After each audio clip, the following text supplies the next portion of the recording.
জানিয়ে দেব এই মুহূর্তে হাতে পাওয়া সর্বশেষ গুরুত্বপূর্ণ আপডেট বাংলার সংবাদ। শুরুতেই থাকছে সাবেক আইজিপি শহীদুল হক এবং আব্দুল আল মামুন আটক। পুলিশের সাবেক মহাপরিদর্শক শহীদুল হক এবং আব্দুল আল মামুনকে আটক করেছে আইনশৃঙ্খলা রক্ষাকারী বাহিনী। মঙ্গলবার দিবাগত রাতে তাদের রাজধানীর উত্তরার একটি বাসা থেকে গ্রেপ্তার করা হয়। বিষয়টি নিশ্চিত করেছেন অতিরিক্ত পুলিশ কমিশনার ডিবি প্রধান রেজাউল করিম মল্লিক। তিনি বলেন, সাবেক আইজিপি আব্দুল আল মামুন এবং শহীদুল হকের বিরুদ্ধে একাধিক মামলা রুজু হয়েছে। তাদের ডিবি কার্যালয়ে নিয়ে আসা হয়েছে, চলছে জিজ্ঞাসাবাদ। এবারে জানাবো আনসার আন্দোলনে ইন্ধনদাতা 2 আনসার সদস্য গ্রেপ্তার। সম্প্রতি আনসারদের ইন্ধনদাতা 2 আনসার সদস্যকে গ্রেপ্তার করেছে পুলিশ। গ্রেপ্তারকৃতরা হলেন সোহাগ মিয়া এবং মিজানুর রহমান তুহিন। তারা আন্দোলনের সমন্বয়ক হিসেবে দায়িত্ব পালন করেন। মঙ্গলবার এক সংবাদ বিজ্ঞপ্তিতে এ তথ্য জানান পুলিশ সদর দপ্তর। জানাবো বিএনপির স্থায়ী কমিটির সদস্য মেজর অবসরপ্রাপ্ত হাফিজ উদ্দিন বলেছেন, আওয়ামী লীগ ও শেখ পরিবারের ষড়যন্ত্রে বিডিআর হত্যাকাণ্ড সংঘটিত হয়েছিল।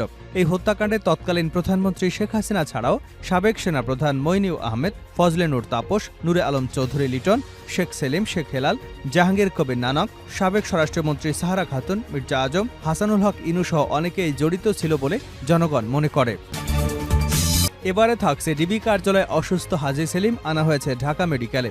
রিমান্ডে থাকা অবস্থায় অসুস্থ হয়ে পড়েছেন ঢাকার 7 আসনের সাবেক সংসদ সদস্য ও আওয়ামী লীগ নেতা হাজী সেলিম। তাকে চিকিৎসার জন্য নেওয়া হয়েছে ঢাকা মেডিকেল কলেজ হাসপাতালে। মঙ্গলবার রাত 11:15টায় অসুস্থ অবস্থায় তাকে ঢামেকে ভর্তি করা হয়েছে। জানিয়ে দেব বিএনপির সিনিয়র যুগ্ম মহাসচিব অ্যাডভোকেট রুহুল কবির রিজভী বলেছেন, ত্রাণ নয়, আত্মীয়দের বিপদে পড়লে যেভাবে আত্মীয়রা সহযোগিতা করে আমরা সেভাবেই সহযোগিতা করবার জন্য এসেছি, অন্য কিছু নয়।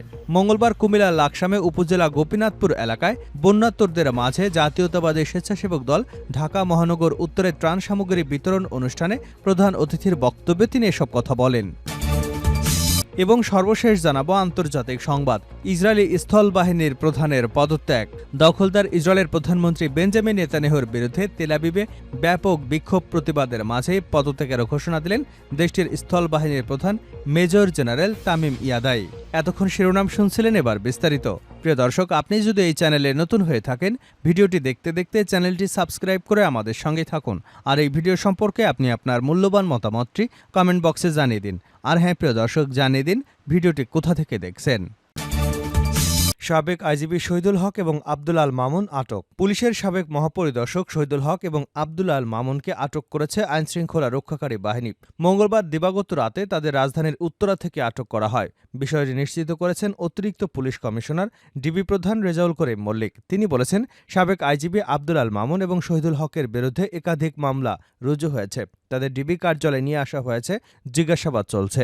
ছাত্র জনতার আন্দোলনে নিহতের ঘটনায় তাদের নামে একাধিক হত্যা মামলা দায়ের হয়েছে। ডিবি জানায়, তাদের কি ভূমিকা ছিল এ বিষয়ে জানতে চাওয়া হবে। 2014 সালের 31শে ডিসেম্বর পুলিশের মহাপরিদর্শক হিসেবে তিনি যোগদানের পরে তার বাবা মায়ের নামে প্রতিষ্ঠিত ফাউন্ডেশনের অনুদানের নামে ঘুষ নেওয়ার প্রথা চালু হয় বলে অভিযোগ রয়েছে। কর্মকর্তাদের দাবি, সাবেক আইজিপি তার বাবা মায়ের নামে প্রতিষ্ঠিত মজিদ জরিনা ফাউন্ডেশনের জন্য শত কোটি টাকা আদায় করেন পুলিশ কর্মকর্তাদের কাছ থেকে। সেই টাকায় বিপুল বিত্তবৈভবের মালিক হন তিনি। আইজিপি থাকা অবস্থায় তিনি মিরপুর শহীদ স্মৃতি পুলিশ কলেজ থেকেও ক্ষমতার অপব্যবহার করে কোটি কোটি টাকা লোপাট করে মজিনা জরিনা ফাউন্ডেশনে নিয়ে যান বলে অভিযোগ রয়েছে। 31শে জানুয়ারি 2018 সাল পর্যন্ত আইজিপির দায়িত্ব পালন করেন শহীদুল হক। তারপরে দায়িত্ব পান মোহাম্মদ জাবেদ পাটোয়ারি। চৌধুরী আব্দুল আল মামুন আইজিপি হিসেবে যোগ দেন 2022 সালের 30শে সেপ্টেম্বর। এর 9 মাস আগে 2021 সালের 10ই সেপ্টেম্বর মানবাধিকার লঙ্ঘনের অভিযোগে র্যাপিড অ্যাকশন ব্যাটালিয়নে কাজ করা 7 কর্মকর্তার উপর নিষেধাজ্ঞা দেয় যুক্তরাষ্ট্র।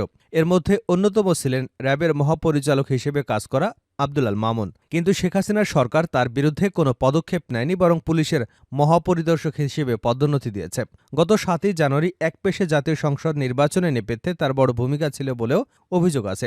5ই অগাস্ট শেখ হাসিনা ক্ষমতাচ্যুত হয়ে পালানোর পর 7ই অগাস্ট তাকে অবসরে পাঠায় অন্তর্বর্তীকালীন সরকার।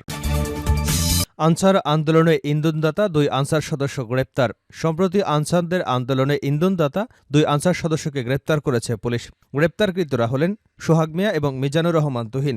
তারা আন্দোলনের সমন্বয়ক হিসেবে দায়িত্ব পালন করেন। মঙ্গলবার এক সংবাদ বিজ্ঞপ্তিতে এ তথ্য জানিয়েছে পুলিশ সদর দপ্তর। পুলিশ সদর দপ্তর জানায়, ঢাকা জেলা পুলিশ আনসার সদস্য সোহাগ মিয়াকে মঙ্গলবার সাভার থেকে গ্রেপ্তার করা হয়েছে। তার গ্রামের বাড়ি মানিকগঞ্জ জেলার দৌলতপুর উপজেলার পরামাস্তুল গ্রামে। অপর আনসার সদস্য মোহাম্মদ মিজানুর রহমান তুহিনকে কক্সবাজার জেলা পুলিশ মঙ্গলবার রামু থানাধীন কাওয়ারখোপ ইউনিয়নের দুর্গম টিলা পাহাড় এলাকা থেকে পাহাড়ি জঙ্গল থেকে গ্রেপ্তার করেছে। তিনি কক্সবাজার জেলার কক্সবাজার সদর চৌফলন্ডি গ্রামের বাসিন্দা। শেখ পরিবারের ষড়যন্ত্রে বিডিআর হত্যাকাণ্ড হাফিজ। বিএনপির স্থায়ী কমিটির সদস্য মেজর হাফিজউদ্দিন আহমেদ বলেছেন, আওয়ামী লীগ ও শেখ পরিবারের ষড়যন্ত্রে বিডিআর হত্যাকাণ্ড সংঘটিত হয়েছিল। এই হত্যাকাণ্ডে তৎকালীন প্রধানমন্ত্রী শেখ হাসিনা ছাড়াও সাবেক সেনাপ্রধান মইনুল আহমেদ, শেখ ফজলে নূর তাপস, নূরে আলম চৌধুরী লিটন, শেখ সেলিম, শেখ হেলাল, জাহাঙ্গীর কবির নানক, সাবেক স্বরাষ্ট্রমন্ত্রী সাহারা খাতুন, মির্জা আজম, আহসানুল হক ইনুসহ অনেকেই জড়িত ছিল বলে জনগণ মনে করে। মঙ্গলবার দুপুরে রাজধানীর গুলশানে বিএনপির চেয়ারপারসনের রাজনৈতিক কার্যালয়ে এক সংবাদ সম্মেলনে তিনি একথা বলেন। এ সময় উপস্থিত ছিলেন বিএনপির স্থায়ী কমিটির সদস্য সালাউদ্দিন আহমেদ এবং ড এজেডএম জাহিদ হোসেন। বিডিআর হত্যাকাণ্ডে শেখ হাসিনার ভূমিকা রহস্যজনক মন্তব্য করে মেজর অবসরপ্রাপ্ত হাফিজ বলেন, মহান মুক্তিযুদ্ধে এতজন সেনা কর্মকর্তা নিহত হবার নজির নেই।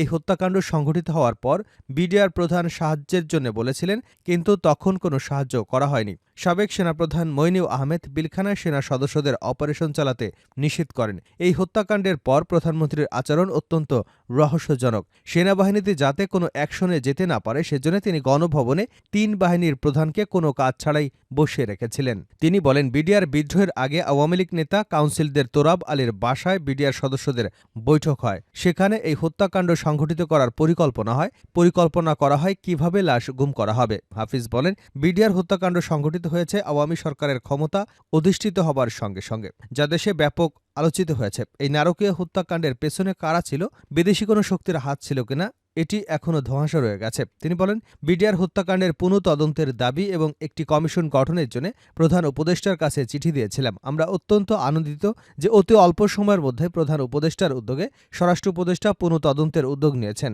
এজন্য বর্তমানে অন্তর্বর্তী সরকারকে ধন্যবাদ জানাই। বিএনপির স্থায়ী কমিটির এই সদস্য বলেন, আমাদের ধারণা ২০০৯ সালে আওয়ামী লীগ সরকার গঠনের পর সেনাবাহিনীর মনোবল ভাঙার জন্য, জাতীয় নিরাপত্তা ঝুঁকিতে ফেলার জন্য, বাংলাদেশকে একটি ব্যর্থ রাষ্ট্র করবার জন্য এই হত্যাকাণ্ড সংঘটিত হয়েছে। ডিবি কার্যালয়ে অসুস্থ হাজী সেলিম আনা হয়েছে মেডিকেলে।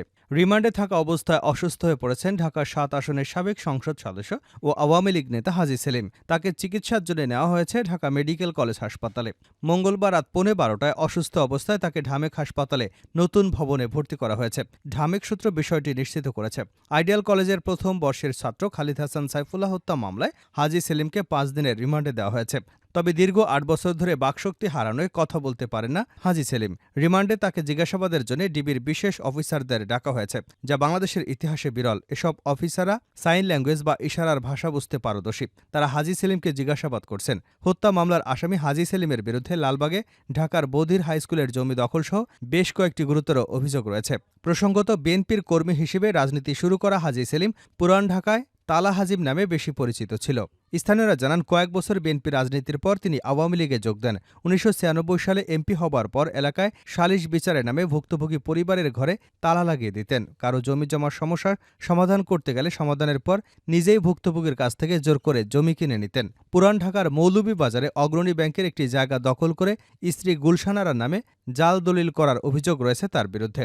এই ঘটনায় ব্যাংকের পক্ষ থেকে ২০২০ সালে হাজী সেলিমের স্ত্রীর নামে একটি জিডি করা হয়েছিল চকবাজার থানায়। এরপর হাজী সেলিমের লোকজন মৌলভীবাজার শাখার অগ্রণী ব্যাংকের কর্মকর্তাদের হত্যার হুমকি দেয়। ৩ জন কর্মকর্তা সেই সময় ভয়ে ওই শাখা ছেড়ে স্বেচ্ছায় বদলি হয়ে যান। ২০১৯ সালে হাইকোর্টের নির্দেশ অমান্য করে পুরান ঢাকার চকবাজারে ঈদের দিন রাতে প্রত্নতত্ত্ব বিভাগের জাহাজ বাড়ি ভেঙে ফেলে হাজী সেলিম বাহিনী। ওই ঘটনায় চকবাজার থানায় একটি জিডি হয়েছিল, তবে সে তদন্ত আর আলোর মুখ দেখেনি। শেষ করছে আন্তর্জাতিক সংবাদ দিয়ে ইসরায়েলি স্থলবাহিনীর প্রধানের পদত্যাগ। দখলদার ইসরায়েলের প্রধানমন্ত্রী বেঞ্জামিন নেতানিয়াহুর বিরুদ্ধে তেল আবিবে ব্যাপক বিক্ষোভ প্রতিবাদের মাঝেই পদত্যাগের ঘোষণা দিলেন দেশটির স্থল বাহিনীর প্রধান মেজর জেনারেল তামির ইয়াদাই। ইসরায়েলের সামরিক বাহিনীর পক্ষ থেকে এ তথ্য নিশ্চিত করে জানানো হয়েছে, ব্যক্তিগত কারণে তিনি এ সিদ্ধান্ত নিয়েছেন। মেজর জেনারেল তামির ইয়াদাই গত ৩ বছর ধরে ইসরায়েলের স্থল বাহিনীর প্রধান হিসেবে দায়িত্ব পালন করছেন। মঙ্গলবার টাইমস অব ইসরায়েলের প্রতিবেদনে বলা হয়েছে, ইয়াদাই তার পদত্যাগের সিদ্ধান্ত ইসরায়েলের chief of staff lieutenant general Herzi Halevi এবং প্রতিরক্ষামন্ত্রী ইয়োব গ্যালন্ট অনুমোদন করেছেন। এতে আরও বলা হয়েছে, আগামী কয়েক সপ্তাহের মধ্যেই একজন উপযুক্ত কর্মকর্তাকে পাওয়া গেলেই ইয়াদাই তার পদ থেকে সরে যাবেন। তবে তার পরিবর্তে কে আসবেন তা এখনো স্পষ্ট নয়। এদিকে ইয়াদাইয়ের পদত্যাগে ইয়াদাই আপাতত ছুটিতে থাকবেন এবং পরে সামরিক বাহিনীতে অন্যান্য গুরুত্বপূর্ণ পদের জন্য তার প্রার্থিতা জমা দেবেন বলে জানা গেছে। এদিকে ইয়াদাইয়ের পদত্যাগকে ইসরায়েলের সামরিক বাহিনীতে একটি উল্লেখযোগ্য পরিবর্তন হিসেবে দেখা হচ্ছে, কারণ ইয়াদাই তার সময়কালে ইসরায়েলি স্থল অভিযানকে আধুনিকীকরণ এবং কার্যক্রম পরিচালনায় গুরুত্বপূর্ণ ভূমিকা পালন করেছেন। সামরিক বিশ্লেষকরা মনে করছেন, তামির ইয়াদাইয়ের উত্তরসূরি বেছে নেওয়া ইসরায়েলের জন্য একটি গুরুত্বপূর্ণ পদক্ষেপ হবে, যা দেশটির সামরিক বাহিনীর ভবিষ্যৎ কার্যক্রমের উপর গুরুত্বপূর্ণ প্রভাব ফেলবে।